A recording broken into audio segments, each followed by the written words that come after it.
बालकृष्ण भगवान की। तो अब ये बार बार लाइट जाती है, ये भी तो कलयुग की बाधा है, इसमें हमारा क्या दोष है भाई? हम कलयुगी जीव है, न बिना साउंड के हमें सुनाई देता है, न बिना साउंड के हमारी आवाज पहुंचती है। हम इस पर निर्भर हो गए, ये कलयुग का प्रभाव है। तो ये कलयुग की चर्चा चल रही है, तो कलयुग अपना प्रभाव दिखा रहा है। कलिना अधर्म मित्रेण धरेयम बाधिताधुना, सब कुछ बाधित हो गया है।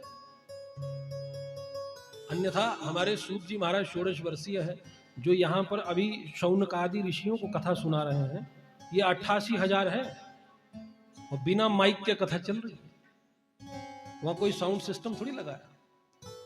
और 88,000 की संख्या सोचिए कितने दूर तक जाती होगी, और सबको बराबर सुनाई दे रहा है। परंतु हम तो कलयुग से बाधित है, न बोलने की क्षमता न सुनने की क्षमता है। तो महाराज मैं आपसे निवेदन कर रहा था, अन्य क्षेत्रे कृतम पापम पुण्य क्षेत्रे विनश्यति।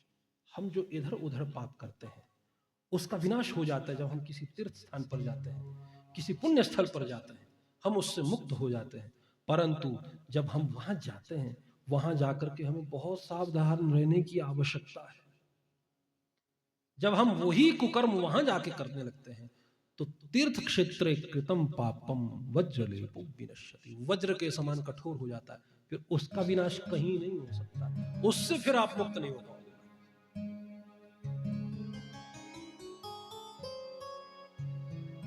तो महाराज इसलिए हमारे यहाँ कहा जाता है, हमारे गुरुदेव कहा करते थे कि यहाँ तीर्थ में पाप करने से बचना चाहिए। सबसे बड़ा दोष है तीर्थ, कहते थे यहाँ पाप नहीं करना। क्यों? क्योंकि बोले अगर यहाँ पाप करोगे तो कहीं कहीं भी मुक्ति नहीं होगी, भागवत से भी मुक्ति नहीं हो पाएगी। क्योंकि जिसने महाराज पुण्य क्षेत्र में पाप कर दिया है उसको कैसे मुक्त करवाओगे? वो तो वज्र के समान कठोर हो गया है। इसलिए तीर्थ में वास करने का एक नियम है, धर्म है। अगर हमारे भीतर में अभी वो भावना नहीं है तो तीर्थों में जाना ही नहीं चाहिए। ये तो हम तीर्थों के साथ में छेड़छाड़ कर रहे हैं। इसलिए आप देख रहे हैं तीर्थों का क्या हाल हो रहा है, कुछ ना कुछ आपदा बन रही है। भगवान सीधे सीधे आपको महाराज ये आदेश कर रहे हैं कि महाराज दूर हो जाइए। अगर आपकी इच्छा नहीं है, अभी भक्ति इतनी प्रबल नहीं है, भावना हमारी श्रद्धा अभी इतनी प्रगाढ़ नहीं है, तो ना जाइए महाराज। तीर्थों को मत बिगाड़िए, क्योंकि वहां जाके जो पाप है फिर उससे मुक्त नहीं हो पाओगे कभी। कोई मुक्त नहीं कर पाएगा, कोई मुक्त नहीं कर पाएगा। तो नारद जी महाराज वहां आनंदित हो गए, क्योंकि ये पवित्र करने वाली भूमि है, भक्ति से सराबोर करने वाली भूमि है। जैसे ही नारद जी आनंदित हुए तो नारद जी ने ब्रज का दर्शन किया, ब्रज भूमि का दर्शन किया है। दर्शन करके नारद जी आह्लादित हो गए, जमुना जी का पावन पवित्र तट देखा है, बड़े प्रसन्न हुए हैं और बहुत आनंदित होकर के जैसे ही ब्रज का विचरण कर रहे थे, उसी क्षण उन्होंने एक वहां पर घटना देखी कि एक देवी जी वहां पर रुदन कर रही हैं, दो वृद्ध पुरुष उनकी गोद में सर रख के लेटे हुए हैं और कुछ स्त्रियां एकत्रित होकर के उन्हें सांत्वना दे रही हैं। अब नारद जी तो संत है, सीधे ही उनकी तरफ बढ़ गए और फिर मन में विचार किया, अरे मैं तो विरक्त हूं, मुझे स्त्रियों के समाज में क्या करना। तो वो लौटने लगे, परंतु महाराज जैसे ही लौटे हैं उसी क्षण महाराज उस स्त्री ने यहां पर नारद जी को आवाज लगाई है, भो भो साधो क्षणम तिष्ठा मच्चिंतामपि नाशय दर्शनम तव लोकस्य सर्वथा अगहरम परम। महाराज थोड़ा क्षण के लिए रुक जाइए। क्षणम तिष्ठा मच्चिंतामपि नाशय, क्षण के लिए रोका है। क्षण क्यों? क्योंकि संत का एक क्षण भी बहुत कीमती है महाराज। वो देखिए जब उसने देना है वो एक क्षण में दे देगा जो देना है, जो बात है वो तो एक अक्षर में है। वैसे तो पूरी आप पुराण सुन लीजिए, गुरु तो एक शब्द देता है, एक मंत्र देता है, एक पंथ देता है, एक इष्ट देता है, एक ग्रंथ देता है, कहता है जा तेरा कल्याण हो। परंतु हम उस एक से भी भटक जाते हैं। हम कहते हैं गुरु जी इसके साथ में गणेश जी का मंत्र और मिल जाए, एक चालीसा भी मिल जाए, एक शनि वाला मंत्र भी मिल जाए, एक लक्ष्मी वाला मंत्र भी मिल जाए, तो फिर हम उस एक से हटने लगते हैं। फिर हम आरती गाते हैं, फिर जगदीश जी की आरती, फिर लक्ष्मी नारायण की आरती, तो फिर मैया की आरती, फिर 4-5 आरतियां हो जाती। फिर मन में आता अरे रे रे शनि भगवान की रह गई, कहीं वो ना नाराज हो जाए, फिर उनकी भी आरती। इससे क्या हो गया, अब आप दुविधा में आ गए। जबकि गुरु ने क्या कहा था, एक मंत्र, एक इष्ट, एक ग्रंथ, एक पंथ, और हम भटकते चले गए। अब आप भटकाव में आ गए। अब तो महाराज भजन में भी भटकाव हो गया। इसलिए आपने देखा होगा भजन वाले भी बहुत भटके हुए मिलते हैं। यहां पर जितनी उंगलियां हैं सब में अलग अलग नग,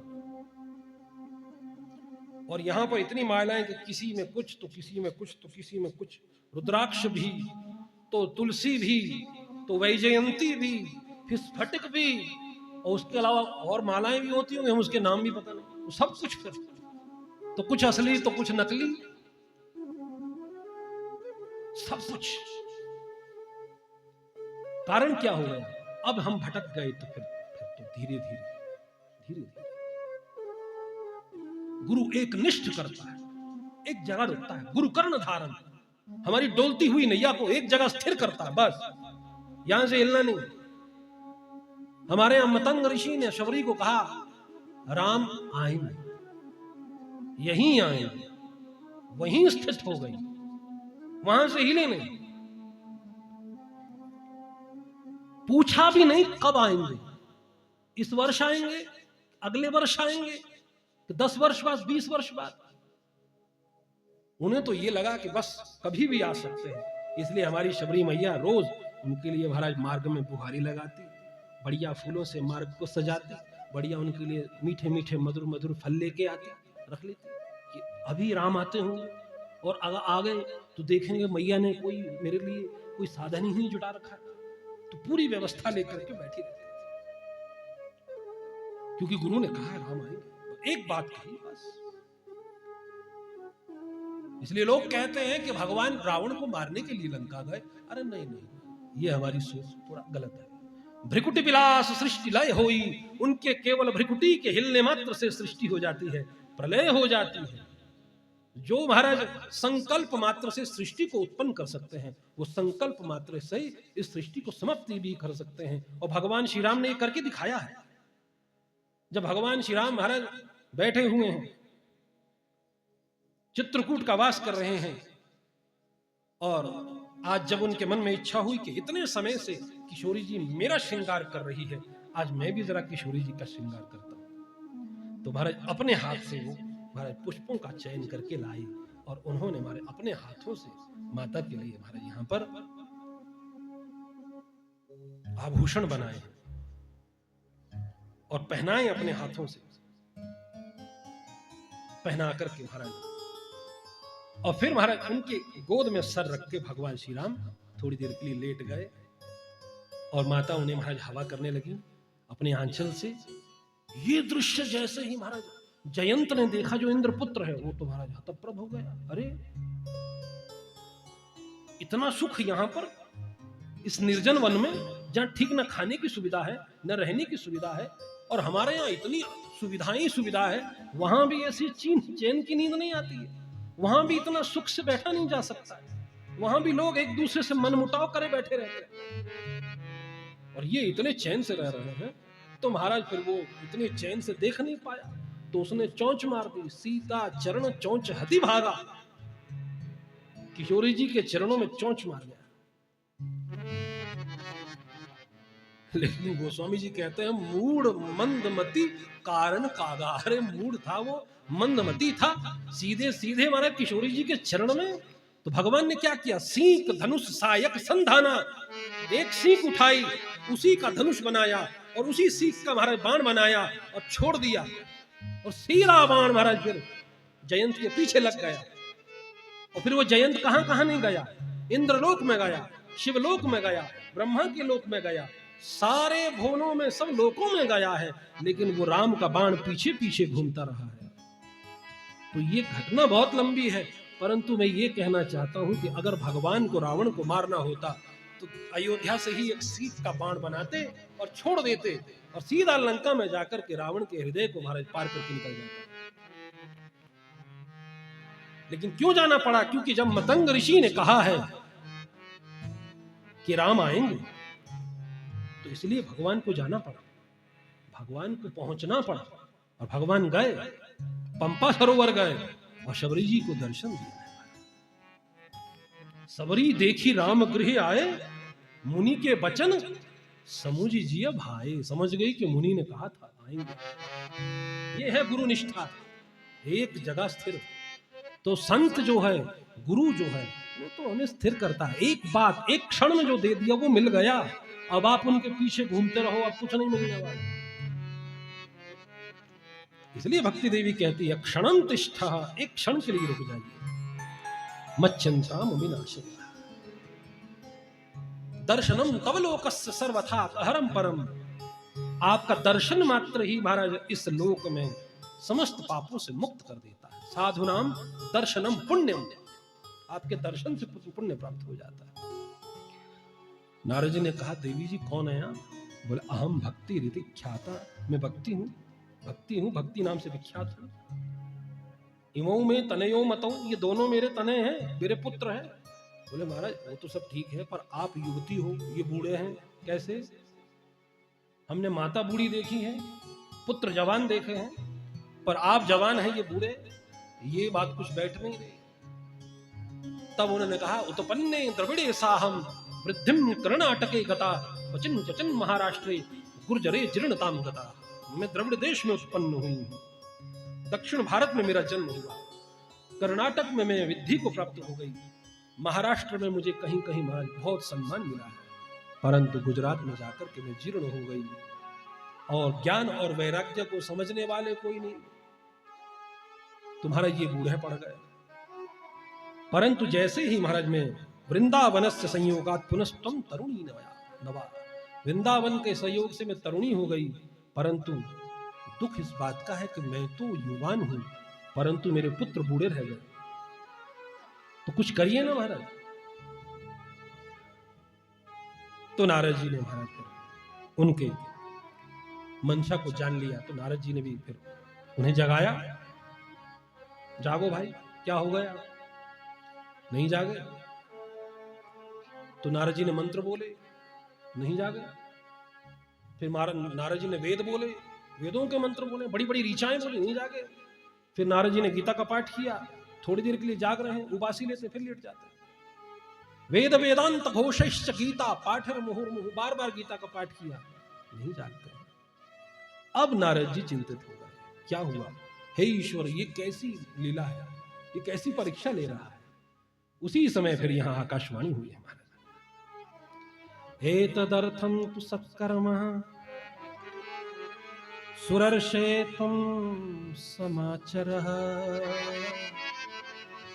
तत्ते कर्मा विधास्यन्ति साधवः साधुभूषणः। हे सुरर्षे, इसके लिए तुम्हें एक सत्कर्म करना पड़ेगा, और वो सत्कर्म तो कोई साधुओं में जो भूषण है, परम साधु है, वही बता पाएंगे। नारद जी मौन हो गए, यहां से सीधे निकल गए। अब रास्ते में जो संत मिलता, सत्कर्म क्या है भाई, बताओ सत्कर्म क्या होता है? अब वो देखते नारद जी हमसे पूछ रहे हैं, तो वो रास्ता बदल लेते हैं। बड़े बड़े आश्रमों में गए, महाराज कोई तो बताइए सत्कर्म क्या है। बड़े बड़े मालाधारी, बड़े बड़े तिलकधारी, पर कोई सत्कर्म नहीं बता पा। कुछ नारद जी को देख के रास्ता बदल गए, और कुछ नारद जी को देख करके मौन हो गए। शिष्यों ने कहा हमारा 20 साल से मौन है, ये जवाब नहीं दे पाए। फिर नारद जी वहां से तप करने हेतु के लिए विशाल नगरी गए, बद्रिक आश्रम, और वहां पर उन्हें महाराज फिर सनक सनंदन सनातन सनत कुमारों का दर्शन हुआ है। जैसे ही दर्शन हुआ, उनको देख करके नारद जी बड़ा प्रसन्न हो गए। प्रसन्न होकर के तुरंत चरणों में प्रणिपात किया है और हाथ जोड़ा है।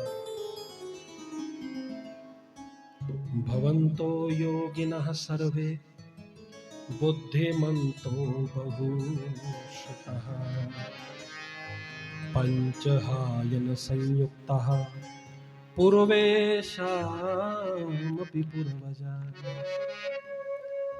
आप भवन्तो योगिनः सर्वे, आप सब के सब योगी हैं और देखने में 5 वर्ष के लगते हैं, छोटे छोटे नन्हे से, परंतु पूर्वेशामपि पूर्वजा, पूर्वजों के भी पूर्वज हैं आप।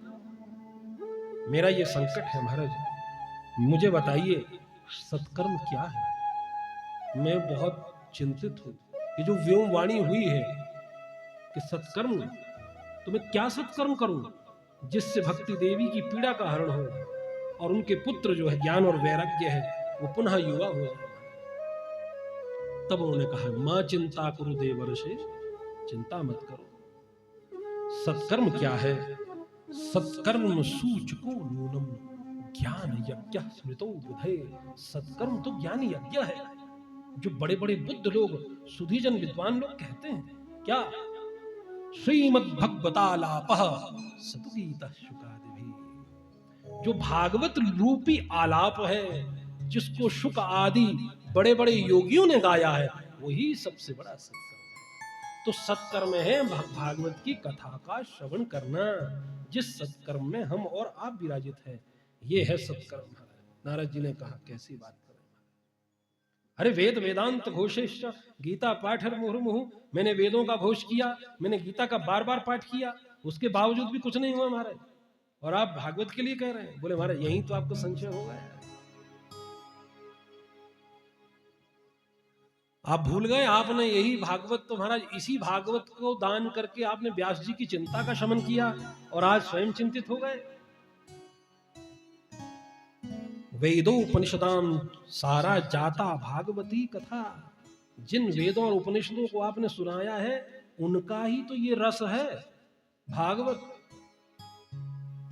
किसी को अगर भूख लगी हो तो महाराज उसको फल चाहिए, तो महाराज फिर फल का रस उसको जड़ से नहीं मिलेगा, तने को खाने से नहीं मिलेगा, किसी शाखा को खाने से नहीं मिलेगा, किसी पुष्प को ग्रहण करने से नहीं मिलेगा, किसी पत्ते को खाने से नहीं मिलेगा। अगर उसे फल का रस चाहिए तो फल ही खाना पड़ेगा।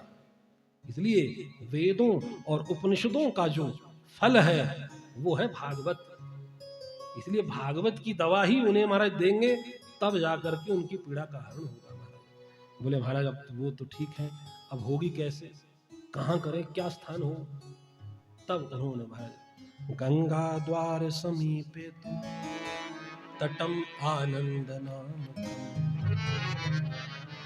गंगा द्वार के समीप एक आनंद नामक तट पर गए। वहां पर महाराज बढ़िया रेत का एक टीला बनाया गया, उसके ऊपर कुशा का आसन बिछाया, कुशा के आसन पर चारों कुमार बैठ गए और नारद जी ने महाराज सभी को महाराज निमंत्रण दिया है और सभी का आवाहन किया। तो बड़े बड़े पर्वत महाराज मनुष्य का रूप धारण करके आई हैं, बड़ी बड़ी पुण्य सलिलाएं नदियां जो है मनुष्य रूप धारण करके कथा के लिए आई हैं, बड़े बड़े ऋषि मुनि लोग कथा को श्रवण करने के लिए आ रहे हैं, बड़े बड़े पवित्र स्थल जो हैं, पवित्र है जो स्थल है, जितने भी तीर्थ है वो मनुष्यों का रूप धारण करके आए हैं कथा को श्रवण करने के लिए। और गृहस्थ में जो आसक्त जो लोग थे, जब नारद जी ने देखा कि चारों तरफ महाराज कोई वृक्ष है, तो कोई पहाड़ है, तो कोई नदी है, तो कोई ऋषि है, कोई मुनि है, कोई ब्रह्मचारी है, परंतु गृहस्थी कोई नहीं आया है, तो भृगु जी की तरफ बड़े चिंता से देखे। तो भृगु जी ने कहा महाराज चिंता मत करो, मैं जाता हूँ।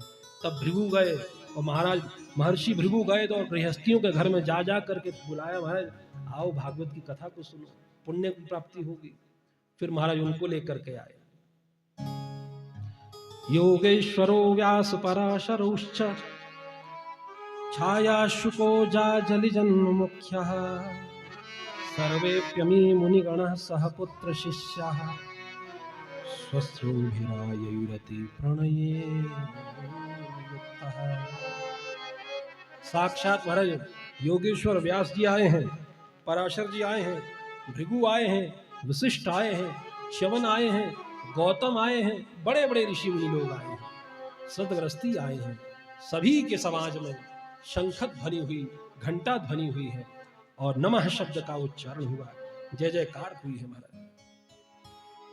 श्री रामचंद्र भगवान की जय, बांके बिहारी लाल की जय, राधा रानी की जय, लक्ष्मी नारायण भगवान की जय। और जय जयकार के साथ में भागवत की महिमा को यहाँ पर सनत कुमार सुनाने लगे। अद्भुत भागवत की महिमा सुनाई और भागवत की महिमा सुनाने के पश्चात महाराज फिर उन्होंने कहा, महाराज नारद जी, सबसे बड़े आश्चर्य की बात तो ये है कि आजन्म मात्रमपि येन शठेन किंचित चित्तम विधाय शुक शास्त्र कथा न पीता चंडाल वच्च खरवत बदतेन नीतम मिथ्या सुजन्म जननी जनि दुःखवाज। जिसने अपना जीवन महाराज ऐसे ही व्यर्थ में घुमा दिया, जिसने अपने चित्त को लगा करके शुक के द्वारा कहे हुए शास्त्र को पिया ही नहीं है, तो उसने इस संसार में बोले अपने जीवन को कैसे जिया? चांडालवत, चांडाल की तरह अपवित्र, खरवत, गधे के समान अपने जीवन को व्यतीत कर दिया है।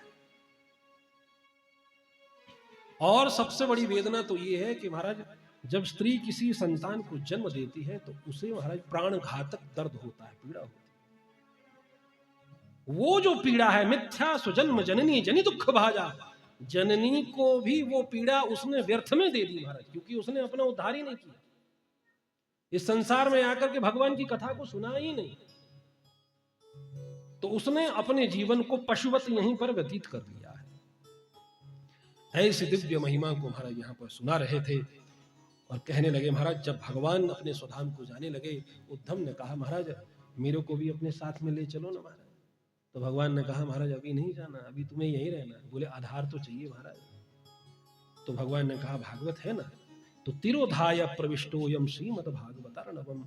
उसी समय भगवान ने अपने तेज को उस भागवत में निहित कर दिया है।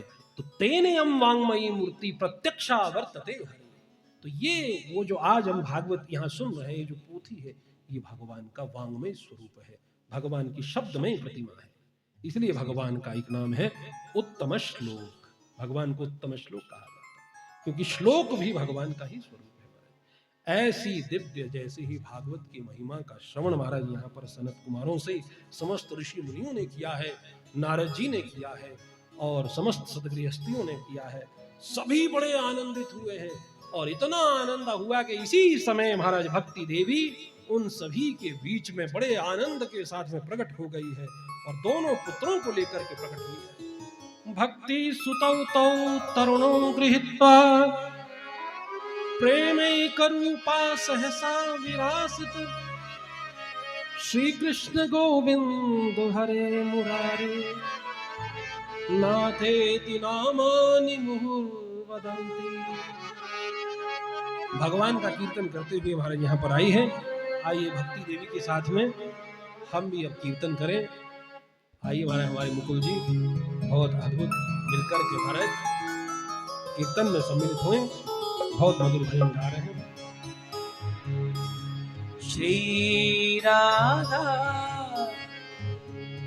श्री राधा राधा राधा श्री राधा श्री राधा श्री राधा राधा राधा श्री राधा श्री राधा श्री राधा राधा राधा श्री राधा श्री राधा श्री राधा राधा राधा श्री राधा श्री राधा श्री राधा राधा श्री राधा ओ राधा श्री राधा राधा श्री राधा श्री राधा ओ राधा श्री राधा राधा श्री राधा ओ राधा श्री राधा श्री राधा श्री राधा राधा श्री राधा ओ राधा श्री राधा ओ राधा श्री राधा ओ राधा श्री राधा ओ राधा श्री राधा ओ राधा श्री राधा ओ राधा श्री राधा इसीलिए गाइए श्री राधा श्री राधा राधा राधा श्री राधा श्री राधा श्री राधा राधा राधा श्री राधा ओ राधा श्री राधा राधा श्री राधा श्री राधा राधा श्री राधा राधा श्री राधा ओ राधा श्री राधा ओ राधा श्री राधा ओ राधा श्री राधा ओ राधा श्री राधा राधा श्री राधा गाइए राधा श्री राधा राधा श्री राधा ओ राधा श्री राधा ओ राधा श्री राधा ओ राधा श्री राधा ओ राधा श्री राधा हरि बोल श्री राधा राधा राधा श्री राधा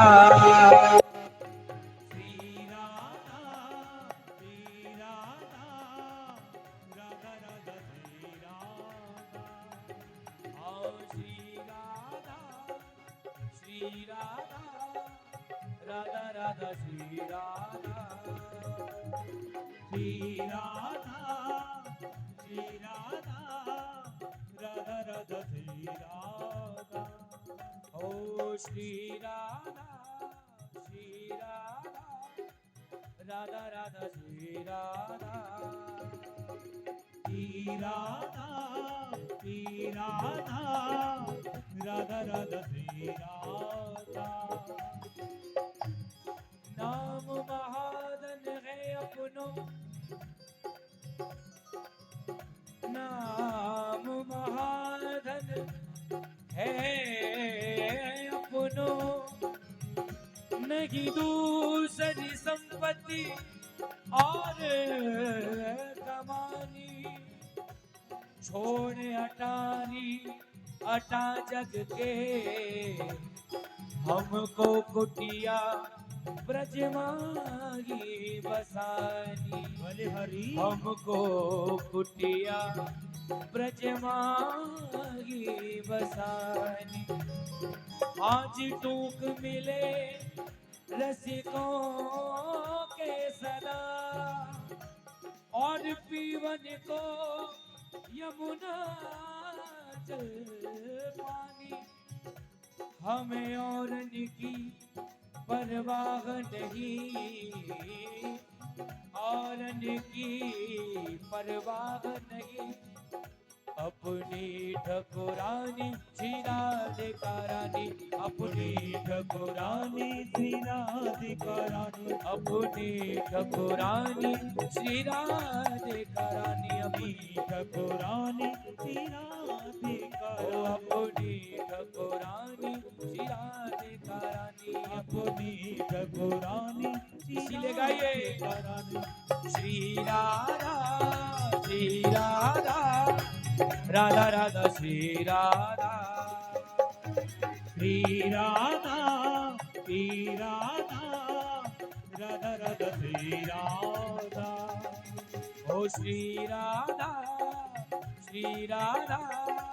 राधा राधा श्री राधा, श्री राधा श्री राधा राधा राधा श्री राधा, ओ राधा श्री राधा राधा श्री राधा, राधा श्री राधा, राधा श्री राधा, ओ राधा श्री राधा, ओ राधा श्री राधा, ओ राधा श्री राधा, ओ राधा श्री राधा, श्री राधा श्री राधा राधा बलिहारी। श्री राधा, श्री राधा श्री राधा राधा राधा इसीलिए सभी लोग आइए। राधा।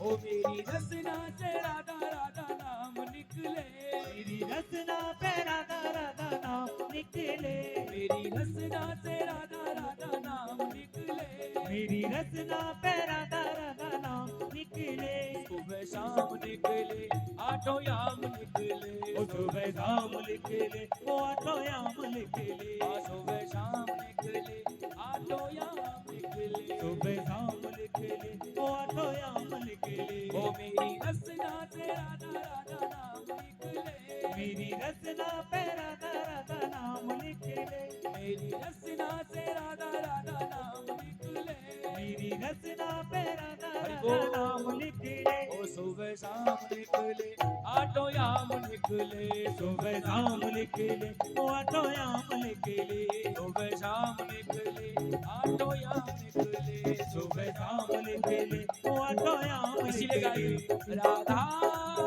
राधा राधा राधा राधा राधा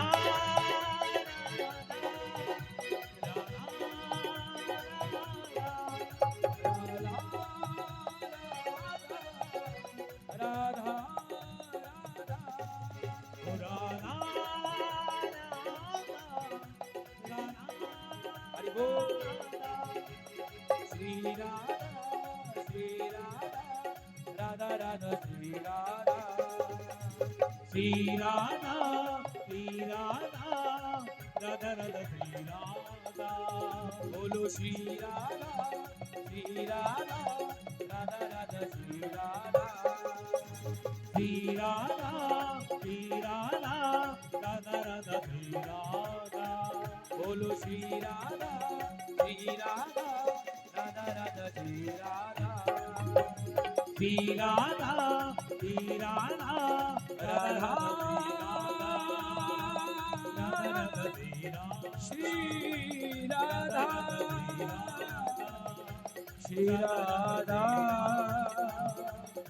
श्री राधा श्री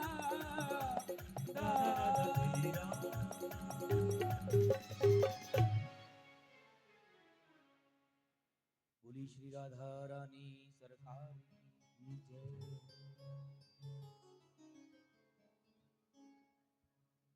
तुम्हारा दिव्य कीर्तन करते हुए भक्ति देवी का प्रागट्य समस्त श्रोतागणों के मध्य में हुआ और ज्ञान और वैराग्य का हमारा जरा की समाप्ति हुई और भक्ति देवी ने कहा, हे ऋषियों, अभी मुझे ये बताएं कि मैं कहाँ बैठूं, मेरे लिए भी कोई स्थान दीजिए ना। तो सनत कुमारों ने कहा, भक्ति के लिए देवी के लिए सबसे उत्तम स्थान है वो है भक्तों का हृदय, इसलिए आप बैठिए तो हमारे हृदय में जाकर के बैठ जाइए। बोले महाराज, वहां बैठने से क्या लाभ होगा? क्या मिलेगा भक्तों को? तब सनत कुमार कहते हैं, सकल भुवन मध्य निर्धनास्ते धन्या निवसति हृदयेषां श्री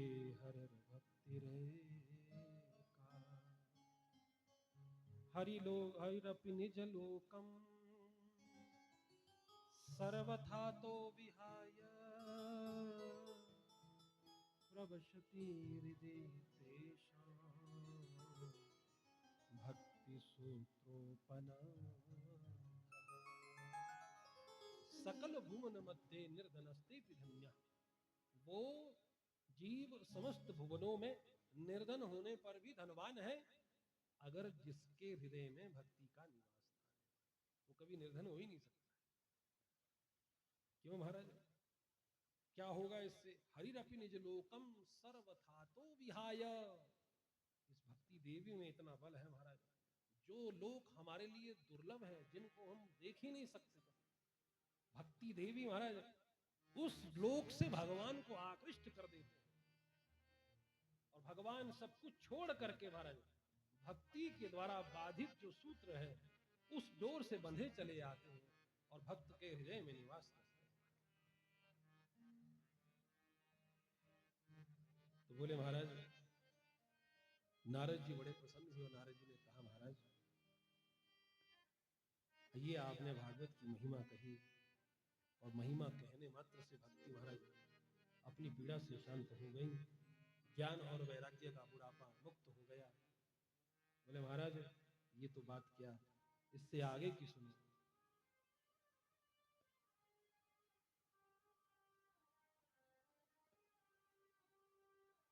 ये मानवा पापकृतस्तु सर्वदा सदा दुराचाररता विमार्गः क्रोधग्निदग्धः कुटिलाश्च कामिनः सप्ताहयज्ञेन कलो पुनन्तिते।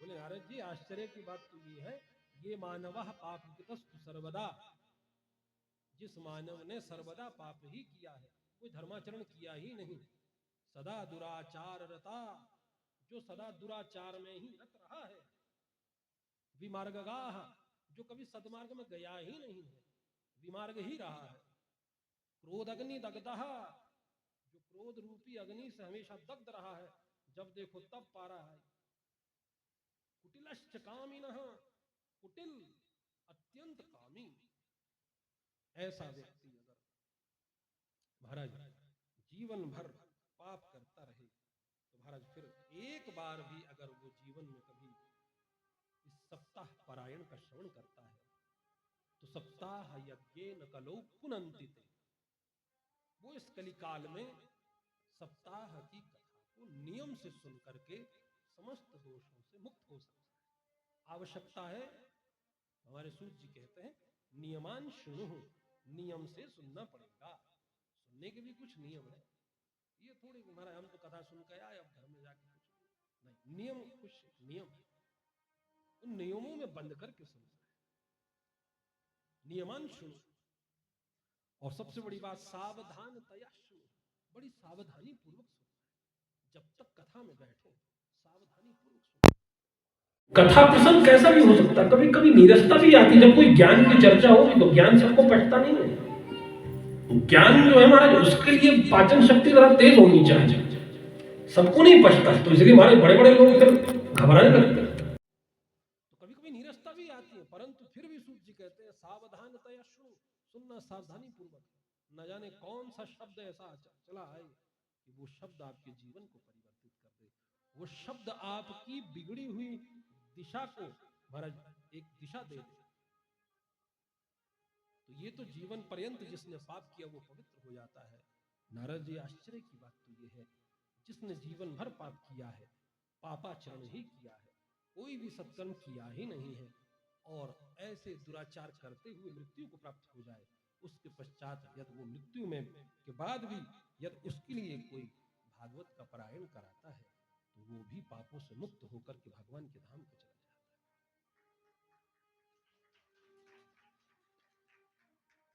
ये सुनकर के नारद जी की उत्कंठा बढ़ गई। नारद जी ने कहा महाराज अगर ऐसा हो सकता है तो कोई कोई कोई उदाहरण हो तो बताइए।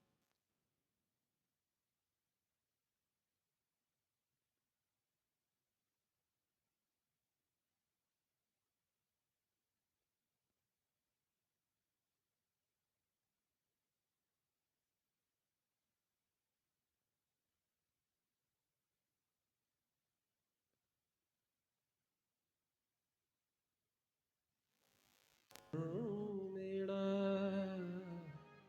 सत्य सत्कर्मत परहा। तुंगभद्रा नदी के तट पर महाराज एक उत्तम नगर है। वहां पर महाराज एक आत्मदेव नामक ब्राह्मण रहते थे और महाराज बड़े कर्मकांडी, बड़े सदाचारी, बड़े विद्वान और बड़े अनुष्ठान को करने वाले, बड़ी यजमान वृत्ति उनकी है। हर समय यजमानों में ही निमग्न रहते हैं, सम्मिलित रहते हैं। जिसका भी अनुष्ठान करते हैं फलीभूत हो जाता है। जो भी वांछा उनके महाराज यजमान की होती है, हमारे आत्मदेव जी अनुष्ठान करते हैं फलीभूत हो जाता है, यजमान की कामना पूर्ण हो जाती है। पर जब यजमान जी कभी पूछते हैं कि ब्राह्मण देवता बताओ आपकी संतानें कितनी है, तो ब्राह्मण देवता मौन हो जाते हैं। महाराज हमारी तो संतान ही नहीं। तो किसी ने कहा महाराज इतने अनुष्ठान आप हमारे लिए करते हो, हमारे लिए अनुष्ठान किए, हमारे संतानें हो गई, तो एक आध अनुष्ठान अपने लिए कर लो महाराज। लेकिन क्या करे ब्राह्मण देवता महाराज, गहना कर्मणो गति, कर्म की गति बड़ी गहन है। कुछ भी करते हैं बड़े दुखी रहते हैं, संतान नहीं होती महाराज। इनकी एक पत्नी है, नाम है धुंधली, हर बात को धुंधला करने वाली महाराज। कोई भी बात कर दो उस बात को धुंधला ही कर देगी। इसलिए मति को जरा साफ रखना चाहिए। हमारा जो अध्यात्म कहता है, बोले ये धुंधली क्या, बोले ये हमारी मति है। ये आत्मदेव कौन है, बोले ये हमारी आत्मा। आत्मा पवित्र ही है। आत्मा किसी की भी अपवित्र नहीं होती, पता है आपको। आत्मा अच्छी बुरी नहीं होती। लोग कहते नहीं वहां बुरी आत्मा का वास है, कि वो आत्मा अच्छी है, वहां आत्मा है बड़ी बुरी आत्मा। तो आत्मा अच्छी और बुरी नहीं होती। तो अच्छा बुरा क्या होता है, इंसान अच्छा बुरा होता है। यदि इंसान अच्छा है तो उसकी आत्मा भी अच्छी है, इंसान बुरा है तो उसकी आत्मा बुरी है। आत्मा अच्छी बुरी नहीं है, इंसान कैसा है बस। बोले आत्मा का स्वरूप कैसा है, बोले जैसा इंसान का है, जैसे हम दिखते हैं ऐसी आत्मा है। अगर हम सदाचारी है तो आत्मा भी महाराज, और हम ही खड़ूस हैं तो आत्मा भी वैसी है। तो ये मति जो है ना महाराज, ये सब धुंधला कर देती है। इसलिए जब कोई विचार आए उसे तत्क्षण कर देना चाहिए, और आपने देर कर दी तो मति उसे धुंधला कर देगी, क्योंकि ये धुंधली है महाराज। तो इन्हें कोई संतान नहीं है, बड़े दुखी होते हैं। तो महाराज एक दिन संतान की चिंता में बड़े दुखी होकर के महाराज वन को चले गए, और वन में एकांत में रुदन करने लगे महाराज। पूरा दिन हो गया। फिर कोई महाराज वन में एक संत आए, और महाराज वो सरोवर में जल को पीने के लिए आए। जब जल को पिया तो जल पीकर के देखा कि ब्राह्मण देवता महाराज वहां पर किनारे में बैठ करके रो रहे हैं। उनके स्वरूप के चिन्हों को देख करके वो समझ गए कि ये ब्राह्मण है। पहले व्यक्ति आदमी का स्वरूप देख के जान जाता था कि ये कौन से वर्ण का है। आज तो आप पहचान ही नहीं पाओगे, सब मिक्स हो गया हमारा। लेकिन पहले सब अपने अपने जगह स्थित थे ना, जिसकी जो मर्यादा वो वहीं स्थित था। कर्म इंसान कोई भी करे, कर्म तो कोई भी हो सकता है, आजीविका कोई भी हो सकती है, पर जो हमारे सदाचार है, जो हमारे कुलाचार है, जो हमारे सभ्याचार है, जो हमारे शौचाचार है, उसका तो पालन किया जा सकता है। आप चाहे कोई भी व्यवसाय करते हो, आप कोई भी नौकरी करते हो, आप किसी भी काम को करते हो, पर जो आपकी कुल की मर्यादा है वो आप में दिखाई देनी चाहिए, वो आप में दिखनी चाहिए। तो उन्होंने मेरा सीधे देखा और देखते ही कह दिया कथं रोदिषि विप्रत्वं का ते चिंता बलीयसी वद त्वं सत्वरं मह्यं स्वस्य दुःखस्य कारणम्। क्यों रो रहे हो भैया? काते चिंता बलीयसी, ऐसी कौन सी बलवान चिंता हो गई? अरे ब्राह्मण तो चिंता मुक्त करने वाला होता है? गोस्वामी जी तुलसीदास जी हमारे रामचरितमानस में वंदना करते हैं, सबसे पहले गुरु के बाद में सीधे फिर ब्राह्मण की वंदना की और कहते हैं महाराज, बंदौ प्रथम मही सुर चरना मोह जनित संशय सब हरना। क्योंकि ब्राह्मण तो चिंता मुक्त करने वाला है, कोई भी चिंता हो आप ब्राह्मण के पास में आ तो चिंता मुक्त कर देते हैं। आओ भाई, कोई भी आता कहाँ जाता है? बोले ब्राह्मण देवता आजकल कुछ ठीक नहीं चल रहा, बोले लाओ कुंडली लाओ, अपनी कुंडली देखा, बोले वहां ग्रह ठीक नहीं चल रहा, इसका उपाय कराओ। आपने उपाय किया, सब कुछ ठीक। तो इसलिए ब्राह्मण देवता महाराज, तो आप तो चिंता मुक्त करने के लिए हैं और आप ही चिंता युक्त हो गए। क्यों रो रहे हो महाराज? बोले महाराज मेरी कोई संतान नहीं और धिक जीवितम प्रजाहीनम धिक गृहम च प्रजा बिना। बिना संतान का कोई जीवन है? बिना संतान का कोई घर है जिसमें बच्चों की चहल पहल ना हो, जिसमें बच्चों की किलकारियां ना हो, जहां से छोटे छोटे बालकों के छोटे छोटे महाराज बच्चों के महाराज जहां से कोई शरारतों की कोई आवाजें ना आ रही हो, कोई चीख पुकार ना सुनाई दे रही, बोले वो घर है? धिगृहम प्रजाहीना, ऐसा घर क्या जो बिल्कुल सूना हो। धिक धनम च अनपतस्य, ऐसा धन भी क्या करें जिसको भोगने वाला कोई ना हो। कितना भी कमा लो और मालूम पड़ा कि संतान है ही नहीं तो दें किसको? बोले महाराज ब्राह्मण देवता, अरे आप तो भजन पूजन करो, भगवान की तरफ बढ़ो, कहां संसार में लिप्त हो रहे हो? मुंचा ज्ञानम प्रजा रूपम बलिष्ठा कर्मणो गति। अरे ये जो तुम्हारा ध्यान बच्चों में जा रहा है, इसको छोड़ो। जो है वो भगवान का दिया हुआ है, हो सकता है इसी में तुम्हारा भला हो सकता है इसी में तुम्हारे लिए कुछ अच्छा हो। तुम्हारा क्या कारण है, क्या श्रेय है तुम्हारे लिए, कहां कैसे तुम्हारा कल्याण छुपा है, इसको तुम नहीं जानते हो, इसको भगवान जानने वाला है। इसलिए ऐसी बात के लिए रुदन ही क्यों करना जो तुम्हारे हाथ में ही नहीं है। क्योंकि तुम्हारे हाथ में संतान हो जाती है ना, ये भगवान की देन है। बलिष्ठा कर्मणो गति। बोले महाराज ये जो आप ज्ञान दे रहे हैं ना, आज मुझे ये नहीं पचेगा, इस समय मुझे ज्ञान नहीं चाहिए महाराज। जब किसी के साथ में कोई दुर्घटना बीतती है ना, तो दूसरे लोग सांत्वना देते हैं, पर उस जिसके साथ बीती है उसे वो लगती नहीं है। जिस तन लागे सो तन जाने, जिसे लगी है वो ही जानता है। हम कह सकते हैं साहब जो हुआ बहुत बुरा हुआ, पर क्या करें, आगे तो बढ़ना पड़ेगा, आगे बढ़ो, सब भूल जाओ। पर भूले कैसे? जिसके साथ हुआ है वो नहीं भूल सकता महाराज। बोले महाराज आज मुझे ज्ञान नहीं चाहिए, आज तो मुझे वरदान चाहिए। बोले महाराज जिस वरदान के पीछे पड़े हो वो है ही नहीं तुम्हारे पास। इस बात की बात छोड़ो, आपके 7 जन्मों तक संतान नहीं। इतना जब सुना, बोले महाराज आपने मेरे रोग को कम नहीं किया, आपने मेरे रोग को और बढ़ा दिया, आपने मेरी पीड़ा को 7 गुना कर दिया। आप कह रहे 7 जन्मों तक नहीं है। बोले महाराज अब तो मैं सर पटक के आपके ही चरणों में प्राणदान कर दूंगा अपना। अब संत को लगा अब भूरे फंसे महाराज। इसलिए कहते हैं ना कि संत तो चलता भला, संत को चलते रहना चाहिए, ज्यादा टिकना नहीं चाहिए। कहीं गृहस्थी के यहाँ भोजन किया, ज्यादा पूछने लगे तो गृहस्थी फिर अपनी पीड़ा सामने रख लेंगे, महाराज कुछ करो, हमारी फैक्ट्री ठीक नहीं चल रही, आजकल दुकान में ग्राहक नहीं आता, आजकल इनकी नौकरी कुछ ठीक नहीं चल रही, आजकल संतान का पढ़ाई में मन नहीं लगता। अब आप क्या करो, अब उपाय बताओ। अब आप उनसे उपाय पूछ रहे हो, भैया जिनके पास में फैक्ट्री नहीं तो वो उपाय क्या बताएंगे? जो खुद नौकरी नहीं करते वो आपकी नौकरी कैसे चला देंगे? जिनके खुद ही संतान नहीं है वो आपके संतान को सद्बुद्धि कैसे दे देंगे? एक कवि ने कहा, न किसी राहबर न किसी रहगुजर से निकलेगा, न किसी राहबर न किसी रहगुजर से निकलेगा, हमारे पांव का कांटा हम ही से निकलेगा और कोई नहीं निकाल पाएगा। अगर हमारी संतान विकृत है तो उसे हम ही बना सकते, कोई दूसरा नहीं बना पाएगा। दूसरा अगर ऊंची आवाज में बोलता तो हमारी छाती में महाराज फिर आग जलने लगती है कि इसने ऐसे बोल कैसे दिया मेरी संतान को, कोई डांट नहीं सकता। अब तो स्कूल में पीट नहीं सकते, नहीं तो हमारी तो शुरुआत पिटाई से ही होती थी। नहीं, हमारे स्कूलों में होते थे पीटीआई, जिसका काम ही था पीटना। वो ये नहीं पूछता क्यों खड़ा है यहां पर, क्या कर रहे हो। अब नहीं चलता।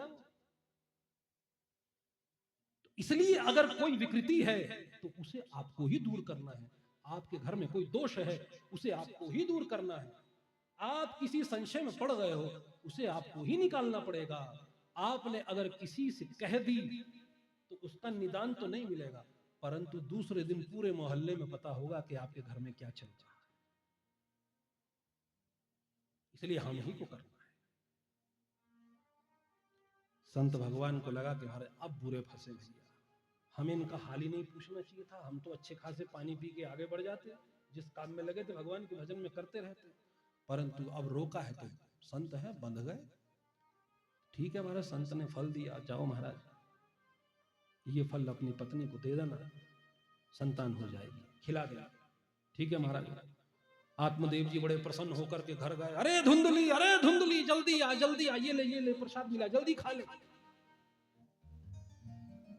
काहे का प्रसाद है, संत भगवान ने दिया, कहा है कि इसको खा लेना, संतान हो जाएगी। बोले ठीक है कोई बात नहीं, मैं खाती हूँ। आत्मदेव तो बड़े प्रसन्न हो गए कि वाह अब मेरी संतान हो जाएगी, मुझे फल मिल गया है। आत्मदेव तुम्हारे फिर अपने कामों में लग गए और यहाँ धुंधली विचार करने लग गई। मती है, मती विचार करती है कि महाराज फल खा के संतान हो जाएगी। अब दूसरा दिन हुआ, एकदम से महाराज सखी को बुलाया। अरे सुन सखी, हमारे पति देवता कहीं से फल लाए, बोले खाओ इससे संतान होगी, ऐसा हो सकता है। बोले कहां से लाए, बोले किसी संत का प्रसाद है। बोले हो सकता है कोई चमत्कार हो जाए, भाई संत का कोई भरोसा थोड़ी, बड़े बड़े तपस्वी लोग हैं, कुछ भी हो सकता है।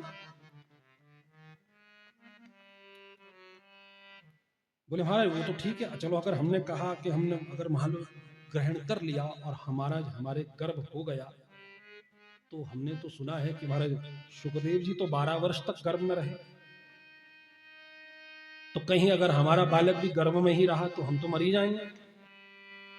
बोले ऐसा संसार में होता तो नहीं, वो तो कोई एक आध घटना है, जो हो जाए तो हो जाए, उसमें क्या है। तो घटना तो कभी हो सकती, कभी नहीं भी होती, इसका विचार थोड़ी करेंगे। तो महाराज बोले देखो तुम्हारी इच्छा सो खाना तो खाओ। बहुत सारे बहाने बाजियां हुई, तो उन्होंने कहा कि ठीक है सखी, जैसे तुम्हारी इच्छा, खाओ तो ठीक है, नहीं खाना तो कोई बात नहीं, हम तो भैया अपना काम करें, हमें काहे भ्रमित कर रहे। वो महाराज अपने काम में लग गई। और इसके बाद में इनकी छोटी बहन आई और बहन से कही सुनो ये फल लाया है, खाऊं क्या। बहन ने कहा क्या होगा, बोले कहते संतान होगी। और देखो हमारे पास में संतान है नहीं, तुम्हारे पास में लाइन लगी हुई है, तुम अभी भी गर्भवती हो। उसको लगा ये मौका है, वो पहले से ही महाराज उसके ऐश्वर्य को जानती है, इतना पैसा है कहां जाएगा, कोई आगे पीछे है नहीं। तो उन्होंने कहा एक काम करते हैं, मेरे जो ये संतान है ये मैं तुम्हें दे दूंगी, मेरे पति को कुछ धन दे देना और संतान के ब्राह्मण देवता को कह देना कि हमारा संतान हो गई बस। बोले हाँ ये सही है, ये युक्ति मुझे बड़ी अच्छी लगी। तो फिर इस फल का क्या करूं, बोलो गाय को खिला दे। ठीक है महाराज कोई बात नहीं। तो महाराज फिर फल गाय को खिला दिया। और इसके बाद में महाराज आत्मदेव से कहा महाराज हम गर्भवती हो गए। आत्मदेव तो उसी में बड़े प्रसन्न हो गए महाराज। और कुछ समय पश्चात महाराज जैसे ही बहन ने बालक ला करके दिया, आत्मदेव तो जब तक अनुष्ठान से आए तो घर में बालक है, आत्मदेव बड़े प्रसन्न हो गए, आहा हमारे घर में संतान हो गई।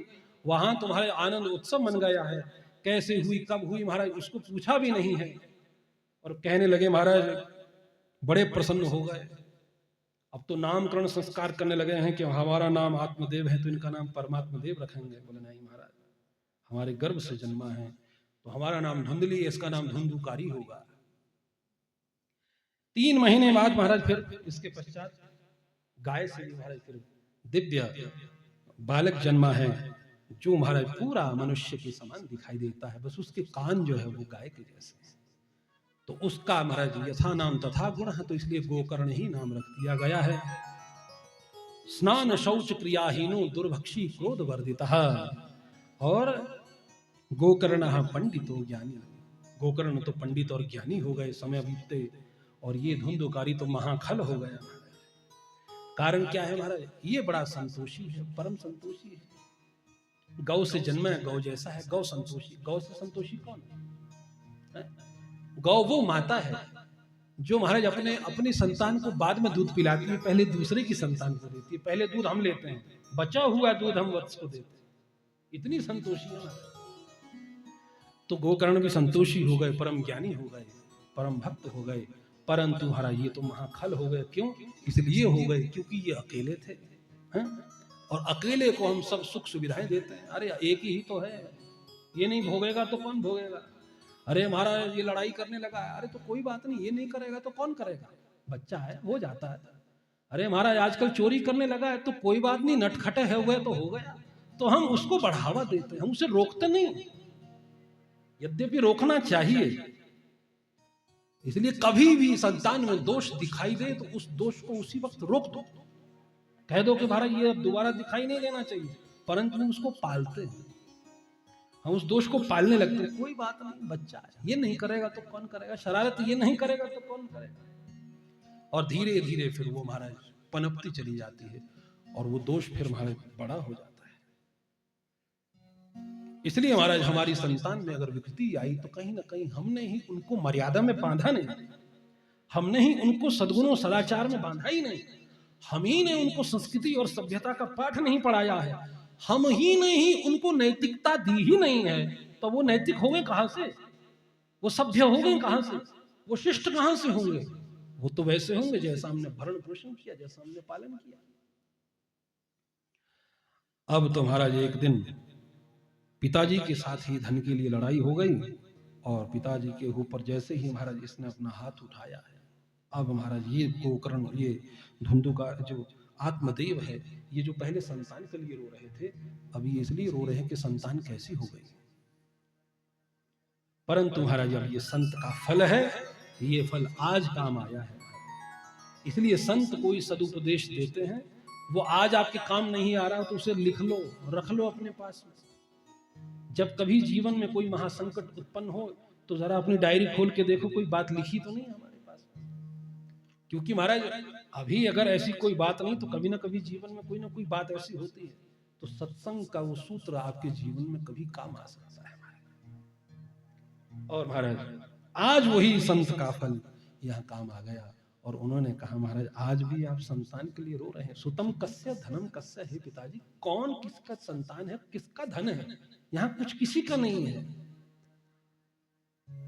देहेस्तिमां सर्दिरे भिमतिं त्यजत्वं जाया सुता दिशु सदा ममतां विमुञ्चः पश्यानिशं जगदिदं क्षणभङ्गनिष्ठम् वैराग्यरागरसिको भवभक्तिनिष्ठः।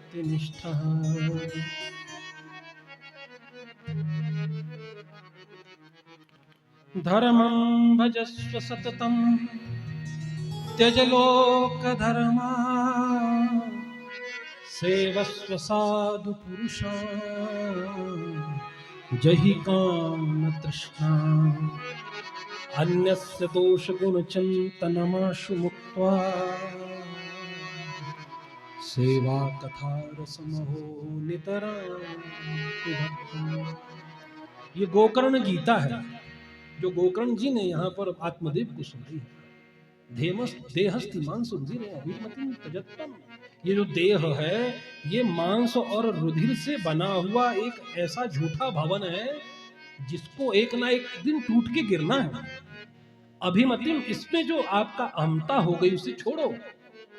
क्या करें? पश्यानिशम जगदिदम क्षणभंग निष्ठम, ये जो जगत आप देख रहे हो दृष्टि गोचर हो रहा है, ये क्षण भंगुर है, इसकी गारंटी नहीं है कब तक है।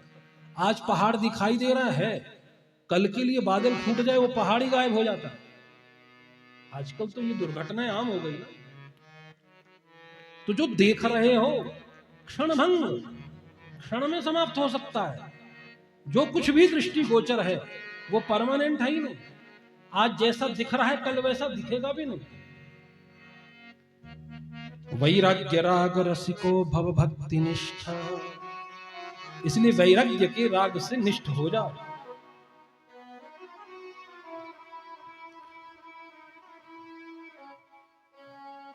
और धर्मम भजस्व सततम त्यज लोक धर्मान, ये जो लोक के धर्म आ गए हैं, आधे अधूरे धर्म जो हमें सिखाए जाते हैं, इनको छोड़ो। कौन से धर्म को भजें? जो सतत है, जो है ऐसे धर्म। सततम, जो भगवान की तरफ लगाए वो असली धर्म है। जो भगवान से निकाले वो धर्म नहीं। धर्मम भजस्व सततम, ऐसे धर्म का आचरण करो जो सत्य की ओर ले जा रहा है। ऐसे धर्म का आचरण न करिए जो आपको असत्य की ओर ले जा रहा है, संसार की ओर झोंक रहा है और भौतिकता की ओर लेकर के जा रहा है। इससे दूरी बना लीजिए महाराज। क्या करें? सेवस्व साधु पुरुषान यही काम तृष्णाम। संत पुरुषों के पास में, सुधी जनों के पास में कुछ बैठिए, सुनाइए मत, सुनिए। हमारी एक आदत इतनी बुरी हो गई, हम किसी संत, किसी वैष्णव, किसी विद्वान के पास भी बैठते हैं, वहां भी हम अपनी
ओ बंसी वाला मिल जाएगा,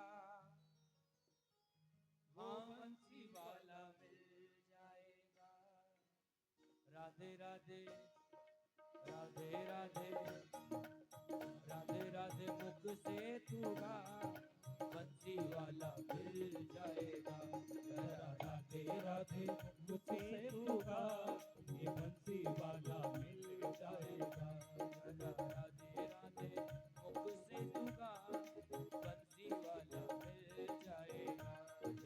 राधे राधे मुख से तू गा, ये बंसी वाला मिल जाएगा।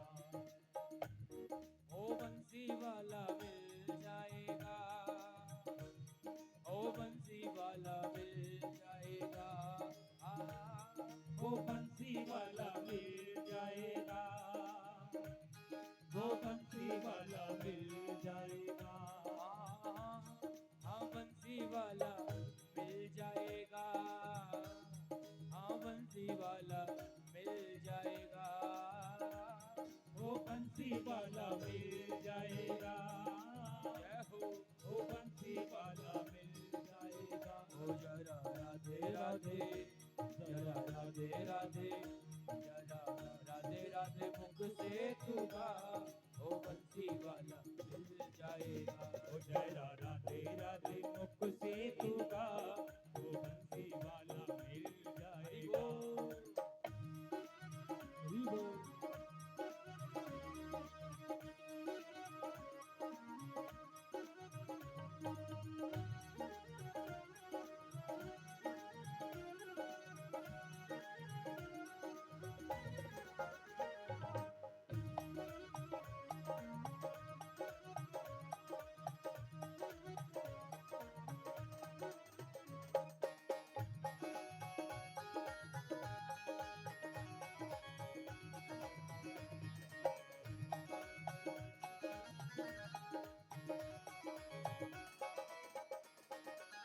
बंसी के बजैया का है प्यारा प्यारा वृंदावन, बंसी के बजैया का है प्यारा प्यारा वृंदावन। बंसी के बजैया का है प्यारा प्यारा वृंदावन। बंसी के बजैया का है प्यारा प्यारा वृंदावन। वृंदावन के वृक्ष को, वृंदावन के वृक्ष को मरम न जाने को, जहाँ डाल डाल और पात पे श्री राधे राधे हो, श्री राधे राधे हो, श्री राधे राधे हो, श्री राधे राधे हो। बंसी के बजैया का है प्यारा प्यारा वृंदावन। बंसी के बजैया का है प्यारा प्यारा वृंदावन। रहते यहाँ पे योगी ज्ञानी, ज्ञानी जन साधु जन, रहते यहाँ पे योगी ज्ञानी, ज्ञानी जन साधु जन। अरे रहते यहाँ पे योगी ज्ञानी, ज्ञानी जन साधु जन। रहते यहाँ पे योगी ज्ञानी, ज्ञानी जन। हाँ भैया, इसीलिए जीवन लौटा दिया, जीवन लौटा दिया, ओ बंसी वाला मिल जाएगा। जरा राधे राधे मुख से तू गा, ये बंसी वाला मिल जाएगा। ओ जरा राधे राधे मुख से तू गा, बंसी वाला मिल जाएगा।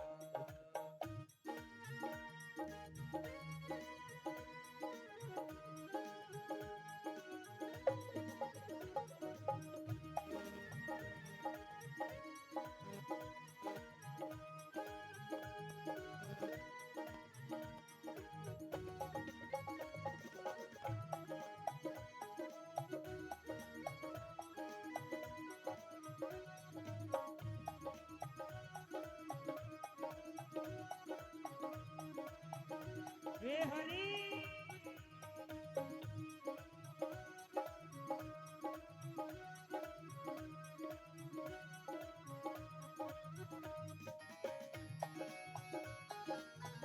श्री राधे।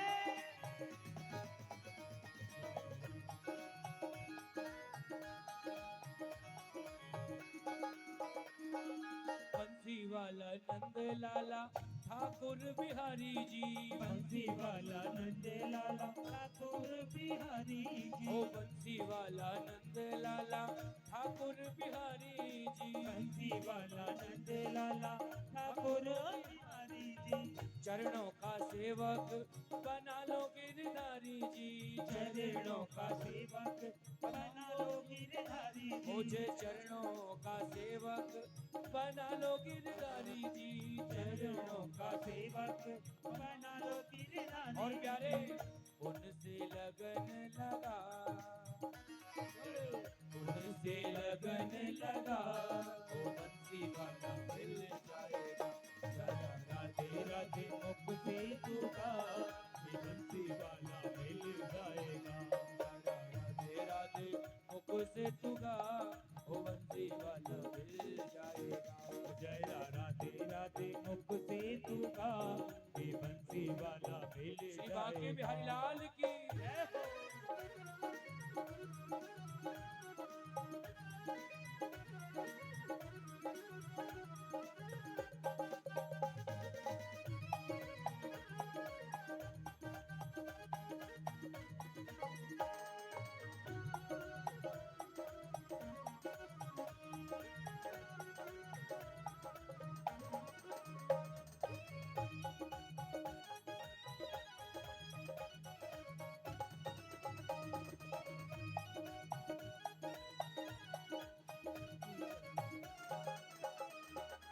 नहीं है बिहारी यहाँ ऐसा ना विचारो तुम। नहीं है बिहारी यहाँ ऐसा ना विचारो तुम। नहीं है बिहारी यहाँ ऐसा ना विचारो तुम। नहीं है बिहारी यहाँ ऐसा ना विचारो तुम। कहीं ना कहीं मिलेंगे प्रेम से पुकारो तुम। कहीं ना कहीं मिलेंगे प्रेम से पुकारो तुम। अरे कहीं ना कहीं मिलेंगे प्रेम से पुकारो तुम। कहीं ना कहीं मिलेंगे प्रेम से और पुकारो प्यारे तुम। जीवन सफल बना, जीवन सफल बना वो बंसी वाला मिल जाएगा। जरा राधे राधे मुख से तुगा ये बंसी वाला मिल जाएगा। जरा राधे राधे मुख से दूंगा बंसी वाला मिल जाएगा। जरा राधे राधे मुख से तुगा ये बंसी वाला मिल जाएगा। बंसी वाला मिल जाएगा, ओ बंसी वाला मिल जाएगा। ओ बंसी वाला मिल जाएगा। ओ बंसी वाला मिल जाएगा। ओ हाँ बंसी वाला मिल जाएगा। हाँ बंसी वाला मिल जाएगा। ओ बंसी वाला मिल जाएगा। हरि बोल। ओ बंसी वाला मिल सभी लोग आइए। जाएगा। राधे राधे हरे राधे राधे हरे राधे राधे रटन लगा ओ बंसी वाला मिल जाएगा। ओ जरा राधे राधे रटने लगा ये बंसी वाला मिल जाएगा। ओ जरा राधे राधे मुख से दूंगा ओ बंसी वाला मिल जाएगा। ओ जरा राधे राधे मुख से तुगा राधे बंसी वाला मिल श्री जाएगा। ओ बंसी वाला मिल राधे श्री राधे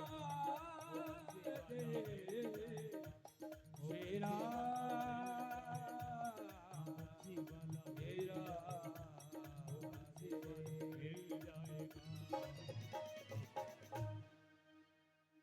राधे राधे रटन लगा जरा राधे राधे रटन लगा ओ बंसी वाला मिल जाएगा। बोली श्री माँ के बिहारी लाल की जय।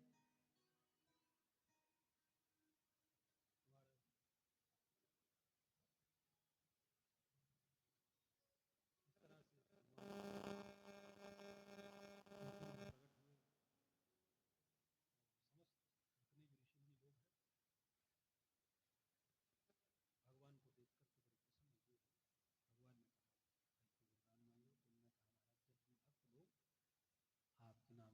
कीर्तन करेंगे, बस आप उनके बीच में ऐसे ही प्रकट हो जाना महाराज। तो भगवान वहां से अंतर्ध्यान हो गए। यहाँ पर महात्म्य के 6 अध्याय को महाराज पद्म पुराण ने समेटा। अब हमारी कथा कहने की इच्छा तो आगे तक की थी, परंतु तीन बार आज बीच में लाइट की बाधा हो गई, तो समय तो हमारे पास में निश्चित है। उसी समय के मध्य में हमने अपनी बात को रखना है। तो अब थोड़ा सा समय बचा है, उस समय में हम भागवत का जो मंगलाचरण है उसमें प्रवेश करते हैं। अभी तक तो हम भागवत की महिमा का श्रवण कर रहे थे। और धन्या भागवती वार्ता प्रेत पीड़ा विनाशिनी, धन्या भागवती वार्ता प्रेत पीड़ा विनाशिनी। केवल भागवत की वार्ता से ही प्रेत की पीड़ा का विनाश हो गया। वार्ता से ही। भागवत तो बहुत बड़ी बात है, मुक्ति तो बहुत छोटी सी बात है। भागवत तो मोक्ष के लिए सुना जाता है, भागवत तो भगवान का होने के लिए सुना जाता है। तो इसलिए महाराज दिव्य भागवत का यहाँ पर मंगलाचरण है। और पहला जो श्लोक है वो वेद व्यास जी का मंगलाचरण है, दूसरा जो श्लोक है वो हमारे शुकदेव जी का मंगलाचरण है, और 3 श्लोकों में यहाँ पर महाराज मंगलाचरण है। तीसरा श्लोक सूत जी का मंगलाचरण है। जन्माद्यस्य यतुन्वयादितरत चार्थे स्वपिक्य स्वराट तेने ब्रह्म हृदय आदि कवये मुह्यन्ति यत्सूरया तेजो वारिमृदां यथा विनिमयो यत्र त्रिसर्गो मृषा धाम्ना स्वेन सदा निरस्तकुहकं सत्यं परं धीमहि। वेद व्यास जी कहते हैं कि मैं ध्यान करता हूं किसका? परम सत्यम धीमहि, परम सत्य का ध्यान करता हूं। कौन है वो परम सत्य? अस्य विश्वस्य जन्मादि, जिससे इस विश्व का जन्म हुआ है, उत्पत्ति होती है, पालन होता है, संहार होता है, ऐसे सत्य का मैं ध्यान करता हूं। अच्छा, तेने ब्रह्म हृदय आदि कवये मुह्यन्ति यत्सूरया, जिसने आदि कवि ब्रह्मा को महाराज को ज्ञान दिया है, चतुश्लोकी भागवत भगवान ने ब्रह्मा को दी है। मुह्यन्ति यत्सूरया, बड़े बड़े विद्वान लोग उससे फिर मोहित हो जाते हैं। आप देखिए महाराज, साक्षात ब्रह्मा जी ने नारद जी को भागवत जी का उपदेश किया, परंतु जब ब्रह्मा जी ने परीक्षित के मोक्ष को देखा तो ब्रह्मा जी भ्रमित हो गए। ब्रह्मा भागवत को जानने वाले हैं, परंतु मुह्यन्ति। नारद जी भागवत के तत्व को जानते हैं, नारद जी ने ही भागवत का उपदेश वेद व्यास जी को किया, परंतु जैसे ही भक्ति देवी संकट में आई है तो नारद जी भ्रमित हो गए। इसलिए महाराज ये जो तत्व है हमारे भीतर में रहता है, ज्ञान जो होता है वो भीतर में रहता है, पर वो सुषुप्त होता है, उसको कोई जगाने वाला चाहिए, कोई जगाए तो। हमारे हनुमान जी हैं, कुछ भी कर सकते हैं। कवन सुकाज कठिन जग माही, जो नहीं होई तात तुम पाए। ऐसा कोई संसार में काम है जो आपसे नहीं हो सकता है, परंतु हनुमान जी अपने बल को भूले बैठे। तो कोई चाहिए, कोई जामवंत चाहिए। जामवंत कौन है? जो सब में वयोवृद्ध है, जो जानकार है। तो वो हमारे भीतर का जो गुण है, जो हमारे भीतर की कला है, उसको जानता है। इसलिए कभी भी हमारे जो अनुज लोग होते हैं, जो हमारे छोटे होते, जो हमारी संतति होती, उसको घसीटिए नहीं, जबरदस्ती मत करिए। उसके भीतर के गुण को तो जानो, इसके अंदर है क्या। हम पीछे पड़ गए, नहीं तुझे तो महाराज डॉक्टर ही बनना है, तुझे तो अब इंजीनियर ही बनना है, कि तुझे वकील ही बनना है। ये तो जबरदस्ती लादना है। काम करना पड़ेगा जामवंत का, उसकी क्षमता को पकड़ना है। क्यों? अंगद कहीं जाऊं मैं पारा, जिय संशय कछु फिरती बारा। अंगद कहता मैं पार जा सकता हूं, पर आने की गारंटी नहीं है। कोई कहता मैं 2 योजन तक जा सकता हूं, कोई कहता मैं 4 योजन तक जा सकता हूं, कोई कहता है महाराज मैं 20 योजन तक जा सकता हूं। एक हनुमान जी है जो महाराज जा भी सकते हैं, आ भी सकते हैं, लेकिन वो अपनी शक्ति को भूले बैठे हैं। पर वो सामर्थ्य कौन जानता है? वो जामवंत जी जानते हैं।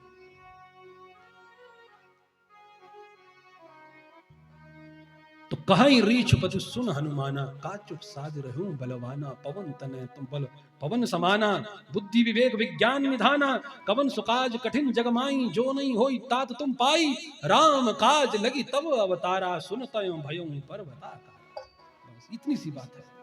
आपको अपने उस संतति की क्षमता को जानना है कि तू बना किस लिए, तू आया किस लिए।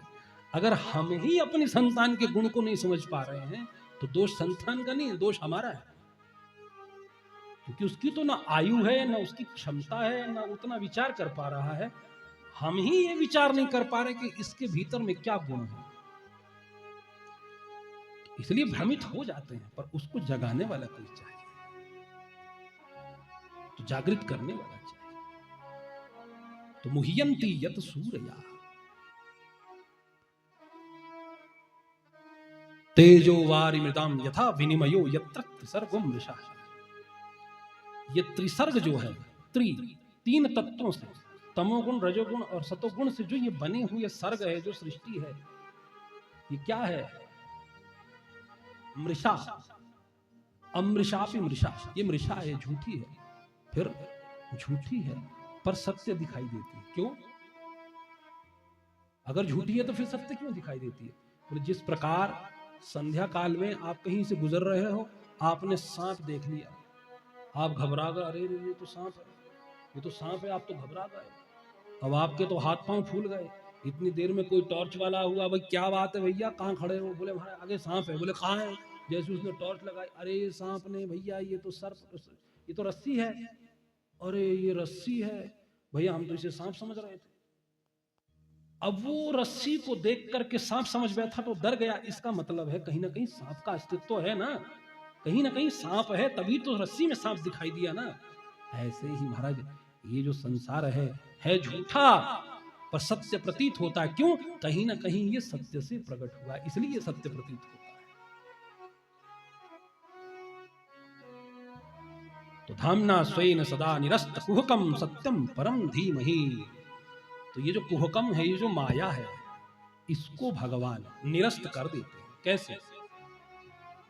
क्योंकि भगवान की माया, भगवान कहते हैं देवी येषा गुणमयी, ये गुणमयी माया है। दुरत्तया, पर क्या है? मम माया, मेरी है, मेरी है। तो जब मेरी है तो मेरी चलेगी ना। तो भगवान क्या कहते हैं? मामैव ये प्रपद्यन्ते माया मेतम तरन्ति ते। जो मेरी शरण में आ जाएगा वो इस दुर्गम माया से भी पार हो जाएगा, तर जाएगा।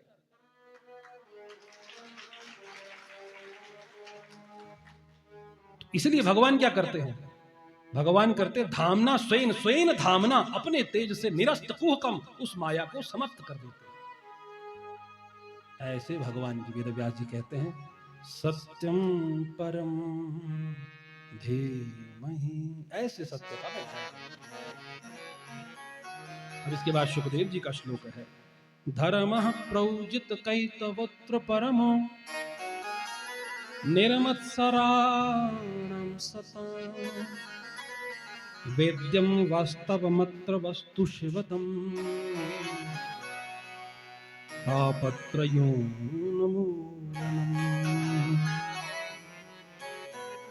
श्रीमद्भागवते महामुनिकृते किं वा परैरीश्वरः सद्यो हृद्यवरुध्यते कृतभिः शुष्कोषुभिस्तत्क्षणा। बोले महाराज सुखदेव जी का ये मंगलाचरण है कि महाराज भागवत कैसा है, क्या है यहाँ पर? बोले ये धर्म देता है, धर्म सिखाता है। कैसा धर्म? प्रौझित उज्जवल धर्म, जो असतो मां सदगम्य, तमसो मां ज्योतिर्गम्य, मृत्युर्मां अमृतम गम्य, जो असत से सत्य की ओर ले जाए, उस धर्म को बताने वाला है। जो अज्ञान रूपी अंधकार से प्रकाश रूपी ज्ञान की तरफ ले जाता है, वो धर्म भागवत देता है। जो मृत्यु से अमरता की ओर ले जाता है, वो धर्म भागवत है। सबसे बड़ी बात यह है, मरना कैसे है, यही भागवत सिखाती है। सबसे बड़े जो पॉइंट की बात है वो यही है। भागवत से क्या सीखना? भागवत से सीखना कि मरना कैसे, क्योंकि ये जो यात्रा जहां से चली है, कहीं ना कहीं इसका रुकना है। कहीं से आप आए हो तो कोई ना कोई डेस्टिनेशन है, वहां उतरना ही पड़ेगा। चाहे आपने कितनी भी महंगी टिकट ली है, कंडक्टर धक्का दे देगा, कहेगा भैया जाइए, हो गया काम। अरे महाराज हम तो एसी में बैठ के आए भैया, तो क्या हुआ? तो क्या हुआ, निकलो, समय पूरा, तो ये यात्रा है, पूरी होगी। पर समझदार वो है जो इस यात्रा को भी अच्छे से निभा लेता और आगे की यात्रा की भी अच्छे से तैयारी कर लेता है। आगे की यात्रा की जो तैयारी है वो भागवत कराती है। हमारे सदगुरुदेव कहते थे भागवत क्या सिखाता? भागवत सिखाता मरना कैसे। राम कथा क्या सिखाती? बोले जीना कैसे। कैसे जीना है राम कथा सिखाई, और कैसे मरना है ये भागवत सिखाती है। क्यों? यहां क्या है? बोले इन राजा ने भक्ति करी और भक्ति करने के बाद सब कुछ त्याग करके बद्रिकाश्रम चले गए। या अधिकांश कथाएं ऐसी हैं, आप घर पे पढ़ के देख लीजिए। इसके बाद राजा ने सारे मोह माया का परित्याग किया और अपने जो राज्य है वो अपनी संतान को दे दिया, और फिर संतान को देकर के वहां तप करने के लिए बद्रिकाश्रम चले गए। या अधिकांश कथाएं ऐसी हैं। भागवत यही सिखा रहा है कि जो जोड़ा है उसको छोड़ना कैसे है। क्योंकि हम जोड़ तो लेते हैं, फिर जोड़ने के बाद जो उसमें जो आसक्ति हो जाती है वो नहीं छूटती, और यही वो झगड़ा हो जाता है। जब बाद में कोई नया आ जाता है ना घर में, और जब वो कहता है भैया लाओ चाबी हमें दो, अब इसके मालिक हमें, तो कैसे दे दे भैया, हमने जोड़ा है, हमने खून पसीना लगाया है। तो हम जोड़ तो लेते हैं, फिर छोड़ नहीं पाते हैं। तो पहले जोड़ लीजिए, फिर छोड़ना कैसे, वो भागवत सिखाता है। तो राजर्षि परीक्षित महाराज जानते हैं पांडवों ने कितने कष्ट सहकर के हस्तिनापुर के राज्य को पाया है। परंतु महाराज जैसे ही राजर्षि परीक्षित को पता लगा कि महाराज अब मेरे को तक्षक का शाप, मेरे को महाराज ऋषि का शाप लगा हुआ है, 7वें दिवस में समाप्त होना है, तुरंत अपना राज्य का परित्याग करके गंगा के तट पर जाकर के बैठ गए। ये भागवत सिखाती है। तत्काल सब छोड़ दिया, गंगा जी पे जाके बैठ गए, किसी के पास रोने नहीं बैठे। अगले अब क्या होगा मेरा, 7 दिन में तो अपनी वैलिडिटी खत्म हो रही। गंगा जी पे बैठ गए, न किसी को बुलाया, न किसी से कुछ मांगा, न किसी से कुछ कहा, कुछ नहीं, बैठ गए। बड़े बड़े ऋषि मुनि लोग स्वतः ही आ रहे हैं। ऐसा धर्म सिखा रहा है। धर्म प्रयुजित, जो असत से सत की ओर ले जाए। तापत्रयोन्मूलनम, जो तीनों तापों से उन्मूलन कर दे। और निर्मत्सराणम सतः, निर्मत्सरों की ये कथा है, जिनके भीतर ईर्षा है ही नहीं, उनके लिए बनी है। इसके बाद महाराज फिर सूत जी ने फिर मंगलाचरण किया है। निगम कल्पतरोर गलितम फलम शुकमुखादमृत द्रव संयुतम पिबत भागवतम रसमालयम् मुहुरहो रसिका भुवि भावुका। बोले ये भागवत क्या है? क्या है भागवत? बोले ये फल है। कौन से पेड़ का है? फल है तो किसी ना किसी पेड़ में उगा होगा, ऐसे ही थोड़ी, या तो सेब से उगा होगा, आम से उगा होगा, या अमरूद से हुआ होगा, केले से उगा होगा, कोई ना कोई तो वृक्ष होगा। बोले है ना, कौन? निगम, वेद ही इसका वृक्ष है, उसका ये फल है। अच्छा महाराज कैसा है? बोले गलितम फलम, गला हुआ एकदम, जो पकने के बाद भी एक सीढ़ी और ऊपर चढ़ गया, जो थोड़ा सा पिलपिला हो गया, रसयुक्त हो गया, ऐसा फल है। तो क्या करें? बोले पियो। अरे फल तो खाया जाता है। बोले ये भागवत रूपी फल है, ये पीने के लिए। पर क्यों पिए? क्योंकि गारंटी है कि मीठा। कैसे दोगे गारंटी भाई? कहां लिखा है कि मीठा है? शुक मुखाद अमृत द्रव्य संयुतम, क्योंकि शुक रूपी जो सुखदेव जी हैं उनके मुख का अमृत इसमें लग चुका है, और इस बात की गारंटी है कि ये मीठा ही है, क्योंकि उनके मुख का अमृत इसको स्पर्श कर चुका है। तो क्या करें? बोले मुहुरहो रसिका भुवि भावुका। इसलिए अब इसको बार बार पीजिए, बार बार पीजिए। कब तक पीजिए? बोले पीते रहिए। कब तक? आलयम परयंतम, जब तक ये शरीर न छूट जाए, भगवान के धाम को ना प्राप्त कर ले, तब तक पीते ही रहना है। जब तक भगवान का मोक्ष ना मिल जाए, जब तक भगवान के चरण ना प्राप्त हो जाए, जब तक भगवान की शरणागति ना मिल जाए, तब तक इसको छोड़ना नहीं है, पड़े रहना है इसके पीछे। ऐसे यहाँ पर महाराज ये श्रीमद् भागवत महापुराण का मंगलाचरण है। समय की परिधि महाराज आगे हो गई। अब जो भगवान की इच्छा है, जहां तक ठाकुर जी को कथा लेके जानी थी, तो आज हम केवल महात्म्य को श्रवण कर पाए। 3 बार यदि बाधा ना होती तो हम आगे जाते, महाभारत के ऊपर चर्चा करते, परंतु बाधा पड़ जाती। तो महाराज यहाँ तो रस है, जब तक रस बनने लगता इतनी देर में बाधा पड़ गई, फिर धीरे से फिर रस बना, फिर बाधा पड़ गई।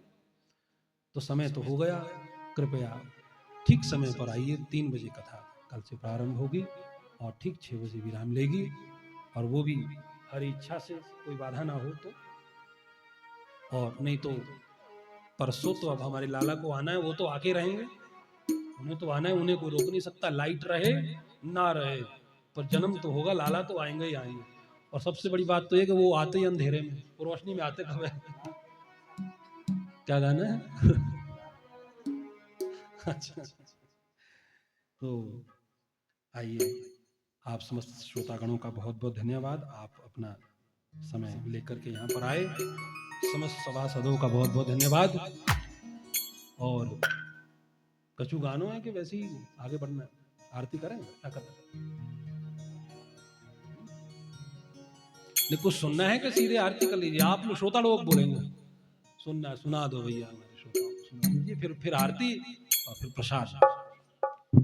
बालकृष्ण भगवान की ओम। मैं तेरे बिना पल ना जीऊं, मैं तेरे बिना पल ना जीऊं।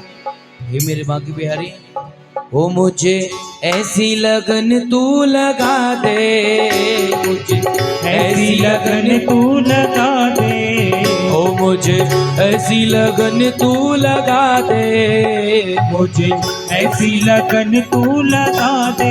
मैं तेरे बिना पल ना रहूं, मुझे ऐसी लगन तू लगा दे, मैं तेरे बिना पल ना रहूं। मुझे ऐसी लगन तू लगा दे, मैं तेरे बिना पल ना रहूं। मुझे ऐसी लगन तू लगा दे, मैं तेरे बिना पल ना रहूं।